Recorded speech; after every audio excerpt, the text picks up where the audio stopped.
Something I've always felt is really, really important for my horses is that they're happy to tie up, happy to stand tied for a reasonable amount of time without being impatient, without me worrying that they're going to pull back or do anything silly. And obviously you can see Kiki's not tied here, but this is how comfortable she is to be quite happy to stand in the area that I tie her up on her own. There's nothing else about, no other horses on the yard, and I can trust her to stay there. Because you can see, actually given the choice, she's got no head collar on, she's actually quite happy to stay there for as long as I want. Now obviously, safety wise, I'm going to put a head collar on, but I want to talk a little bit about how you achieve that without having to do weird things like have a horse on a patience post or tie them for hours and hours and hours.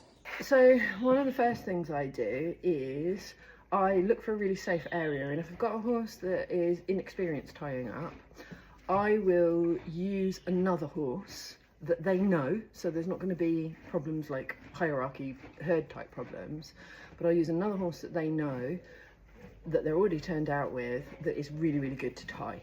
So for Kiki, that was my older mare Ariel, and I would tie them together, and I would also always make sure they had hay available.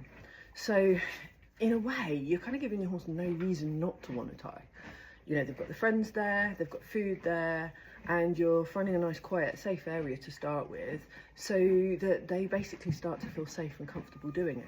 And I did that for really quite a long time, like, you know, a good few months, where I would just tie them together and I'd let them stand, and they would stand, you know, for anything. It might be 5-10 minutes, or it might be a bit longer if I was doing something, but really getting them to the place where they felt comfortable to just stand tied.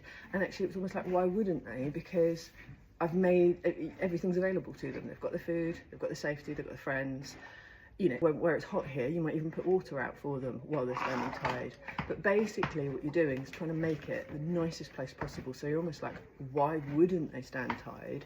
Rather than trying to force them into it to the point where they shut down, give up and go, okay, well, I'm just going to have to stand here because I've got no other choice. Safety wise, I use a leather head collar.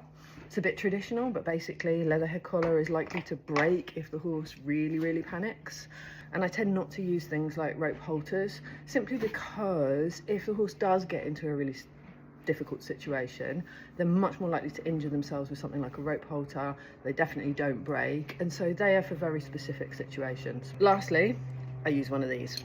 This is a clever little device called a blocker tie ring. There's other versions of this on the market that are equally as good. This just happens to be the one I use. I've had them for a really long time. I think I've had these about 20 years now. But basically, what you do with this, you need to use a smooth rope. You can't use a normal cotton lead rope. You need a smooth rope like this, and you just literally thread it through like so.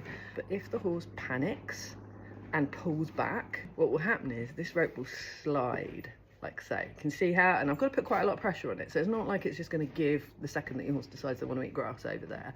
They've got to put a little bit of pressure on it, but what will happen is that rope will give, and in an emergency situation your horse would actually get loose. But if you've got nice long rope like this, there's quite a lot of drag, and it gives your horse that opportunity to make the decision, oh, actually I don't need to run away.